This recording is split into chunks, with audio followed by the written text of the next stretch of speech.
Alors, l'Afrique, comme vous savez très bien, est le continent qui, vers 2050, un jeune sur trois dans le monde, on aura la plus grande croissance démographique chez les jeunes particulièrement. Sur cette décennie de 2020 à 2030, nous avons 132 millions de jeunes, entre 15 et 35 ans qui s'ajoutent à la population et on attend d'avoir une autre croissance plus élevée dans la décennie prochaine. Ça montre qu'il y a une dividende démographique, il faut savoir canaliser et trouver des opportunités.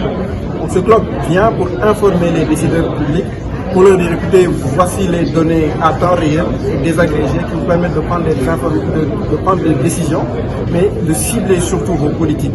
Puisque souvent l'État peut avoir des programmes, mais le problème c'est de toucher vraiment ceux qui sont dans le besoin, de toucher les zones où il y a besoin d'intervention, de toucher les franges de la population qui ont besoin, et donc de pouvoir spécifier chaque intervention à une catégorie de la population. Et c'est exactement là où le bloc peut jouer en guidant les politiques publiques à prendre les décisions qu'il faut et qui s'ajustent carrément à une catégorie de population chez qui vont les interventions. Le secteur important est la projection c'est le secteur de l'agriculture.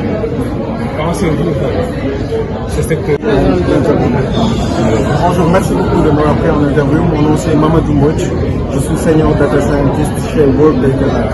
Nous sommes réunis aujourd'hui pour le lancement de l'Africa Youth Employment Clock, qui signifie en français horloge pour l'emploi des jeunes en Afrique, et qui est une plateforme en ligne conçue par World Data Lab à travers sa collaboration avec Mastercard Foundation, qui permet d'avoir des données désagrégées et à temps réel sur la situation d'emploi des jeunes en Afrique, dans tous les 54 pays d'Afrique, mais aussi au niveau sous-national, donc désagrégé par région, pour 7 pays. Nous avons déjà lancé sur 6 pays, le Nigeria, l'Ouganda, le Rwanda, le Kenya, le Ghana et l'Éthiopie. Donc aujourd'hui c'était le lancement du Sénégal, donner des informations sur l'emploi des jeunes au niveau national, mais aussi au niveau sous-national, donc par région. Combien y a-t-il de jeunes en emploi, au chômage, inactifs et qui sont aux études? Quels sont les secteurs qui emploient le plus? Et qu'est-ce qu'on a prévu d'ici 2040? Qu'est-ce qu'on peut s'attendre à voir comme évolution du marché de l'emploi des jeunes? Dans la plateforme, vous allez trouver également des informations sur toutes les catégories d'âge, donc pas seulement les jeunes.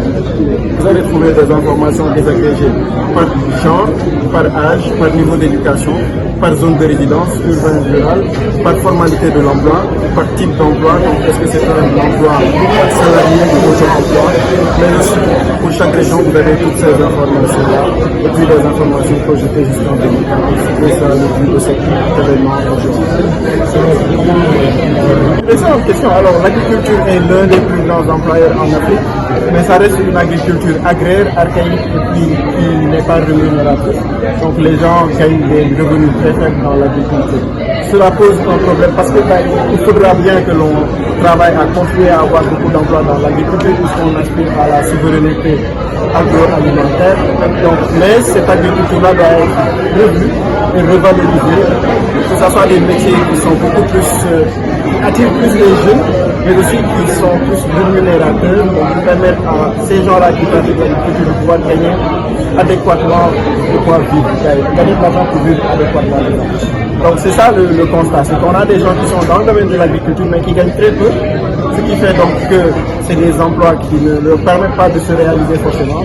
Et donc les gens vont quitter l'agriculture pour aller dans les services, puisque dans l'industrie on a très peu d'offres qui sont développées. Donc le message que cela envoie, c'est qu'il faudra renforcer l'agriculture, moderniser l'agriculture pour que ça soit plus attirant, mais que ça puisse vraiment nourrir son homme, mais également renforcer l'industrie pour que l'agriculture, les produits qui sont cultivés puissent être transformés chez nous, ce qui créera de l'emploi pour les jeunes et qui fera donc qu'on aura moins une économie basée sur les services. Parce que normalement, le cœur de l'économie, ça va être la production, donc l'agriculture, le secteur primaire et le secteur secondaire qui transforme cette activité pour avoir de la valeur.